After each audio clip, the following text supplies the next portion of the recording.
Hello guys, welcome to my blog. ये मैं खाना खा के मेरे शॉप के लिए निकलने वाली हूँ। मेरे आज खाने में क्या क्या है ये मैं बाद में बताऊँगी, तो वीडियो को एंड तक देखिएगा और प्लीज़ सब्सक्राइब कर दीजिएगा, लाइक कमेंट भी ज़रूर कीजिएगा।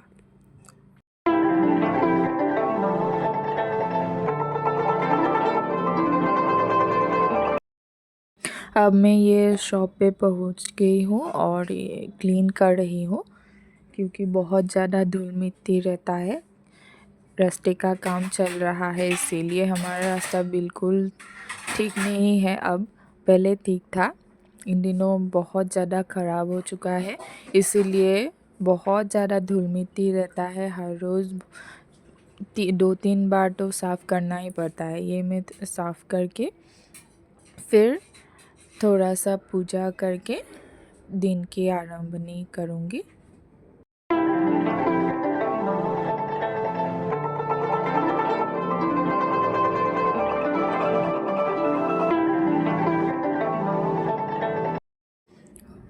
उस पे छोटा सा एक लिस्ट है जो क्या क्या है। नोटबुक्स बहुत सारे हैं, इसीलिए कोई दिक्कत ना हो, इसीलिए मैं लिस्ट बना के रख रही हूँ कौन सी प्राइस की कौन सी नोटबुक्स है। और जो ब्रशेस है, वाटर कलर ब्रशेस, उसका नंबर के साथ क्या क्या प्राइस होता है वो भी मैंने वहाँ पे लिस्ट लगा के रखा है। और वहाँ एक छोटा सा मनी प्लांट भी रखा है क्योंकि मुझे अच्छा लगता है।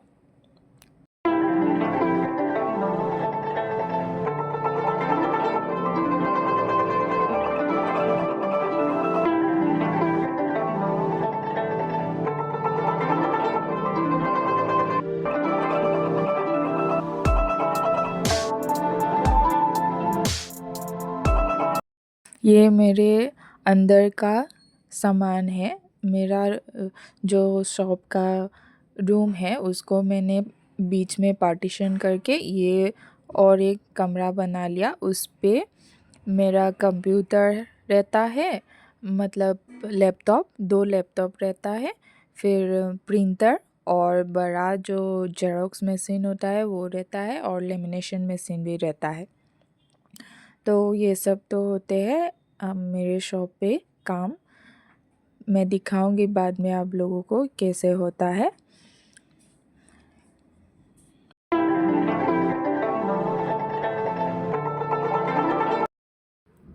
मेरे दुकान पे डीटीपी होते हैं, ये तो आप लोगों को पता ही है होगा शायद, क्योंकि मैंने पहले वीडियोस डाले थे दो, एक में असमीज़ डीटीपी किया हुआ था और एक पे इंग्लिश डीटीपी किया हुआ था।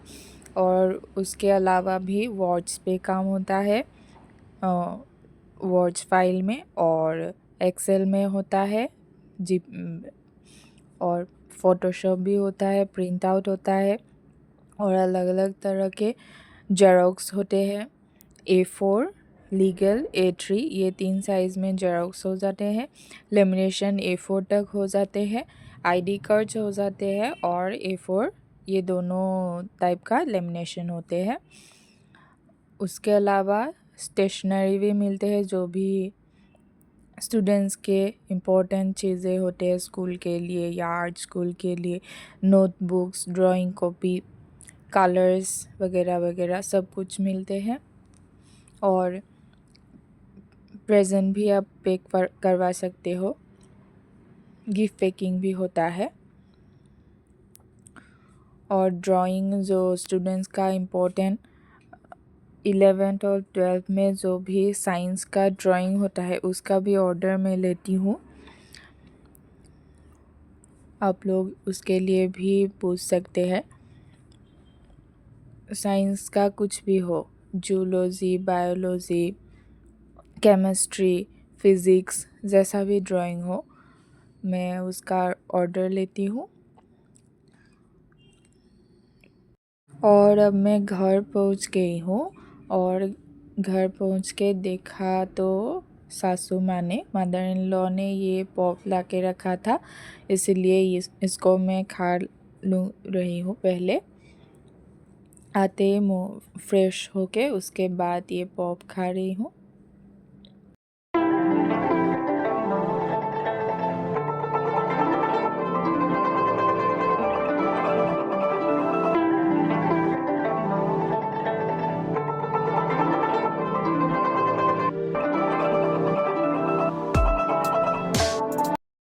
इसको ख़त्म करके मैं डिनर पे लग जाऊंगी। हस्बैंड भी मेरे साथ है। ये इंडक्शन में मैंने पानी को उबालने के लिए रख दिया है। 3 मिनट टाइमर पे ये पूरा बॉईल हो जाता है। और ये मैं दाल निकाल रही हूँ। हस्बैंड ने बर्तन धो देकर थोड़ा सा मदद कर दिया है।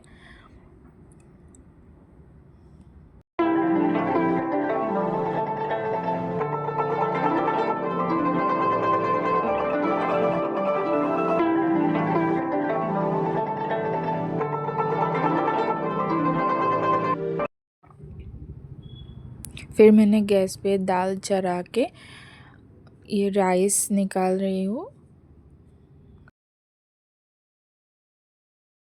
राइस को धो लूँगी अच्छे से।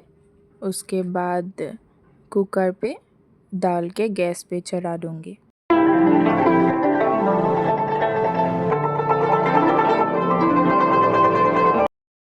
ये मैंने राइस को कुकर में डाल दिया है। उसके बाद हिसाब से जितना भी पानी ज़रूरत है इतने से राइस के लिए उतना देकर फिर ढक्कन बंद करके अच्छे से ढक्कन को बंद करना चाहिए। अच्छे से ढक्कन बंद करके गैस पे चढ़ा दूँगी। ये मेरे दाल का जो फॉर्म होता है वो निकल के बाहर आ गया, क्योंकि मैंने थोड़ा सा ध्यान हटा दिया था उस पे से।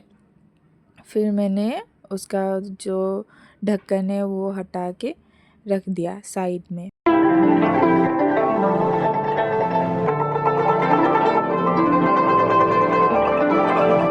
ये पानी हो गया एकदम ठीक से पानी। थोड़ा सा और पानी चाहिए। अब हो जाएगा शायद। अब ये हो गया। हाँ, हो गया। अब मैं ढक्कन लगा के गैस पे चढ़ा दूँगी।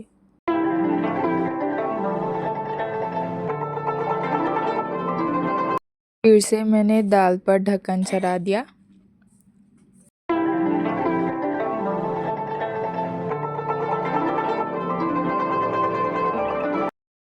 और ये दाल का जो फोम होता है उसको हटाना पड़ता है।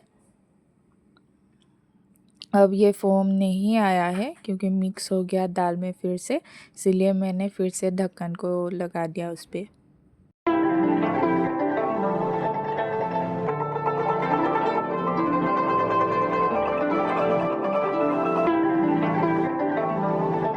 अब ये कुकर गैस पे चढ़ा दिया है मैंने। और ये उरोही है। इसका नाम हिंदी में मुझे पता नहीं। इंग्लिश में इंडियन बीन्स कहते हैं शायद।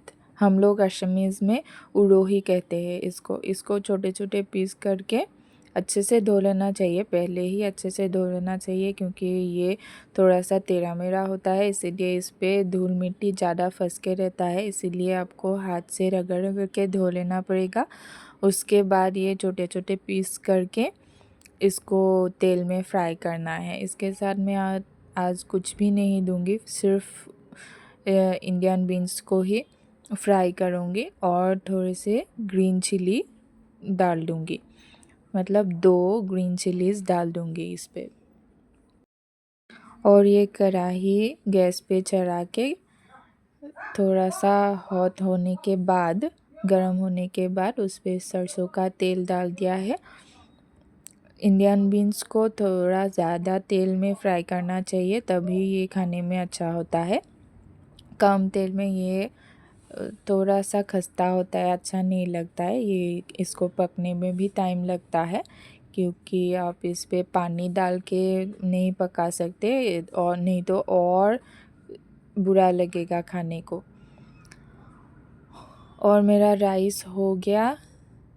उसको हस्बैंड ने गैस के ऊपर से हटा दिया है और मैं तेल गरम होने तक रुक रही हूँ। ये मेरा तेल गरम हो गया है। उसके बाद मैं ये बीन्स को तेल में डाल रही हूँ।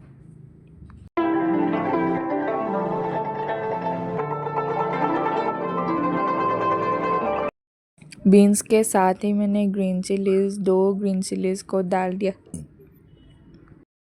दिया है। आप लोगों को नहीं दिखेगा इसीलिए। बाद में मैं देखूँगी अगर स्पाइसी हुआ तो मैं और चिलीज़ नहीं डालूँगी, अगर स्पाइसी नहीं हुआ तो मैं और चिलीज़ डाल दूँगी बाद में। अब मैं नमक और टर्मरिक हल्दी ऐड कर रही हूँ इस पे।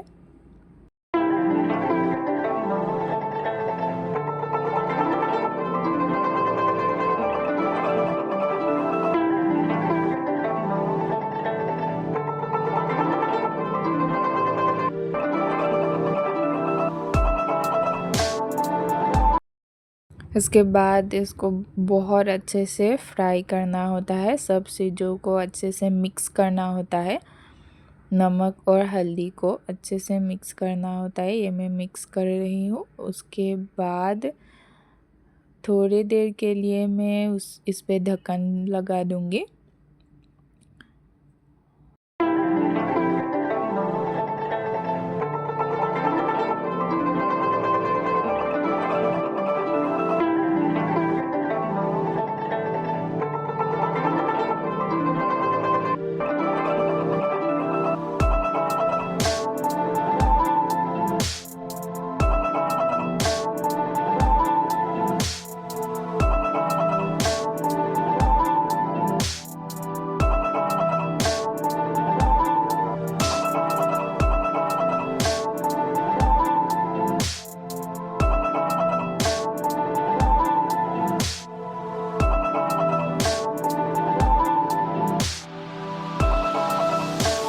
फ्लेम को थोड़ा सा कम करके इस पे ढक्कन लगा दिया मैंने।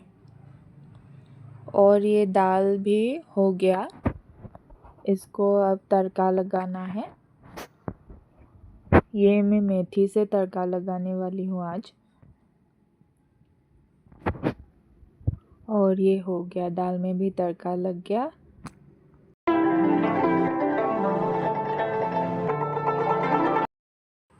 ये दाल रेडी हो गया। और ये मैं फ़िश फ्राई कर रही हूँ दूसरे बर्नर पे सब्ज़ी को चढ़ा के, क्योंकि रात को मैं खाना नहीं खाती इसीलिए मेरे लिए मछली, थोड़े से सब्ज़ी और ये दाल। फिर हस्बैंड ने बर्तन धो के मदद कर दिया। Thank you.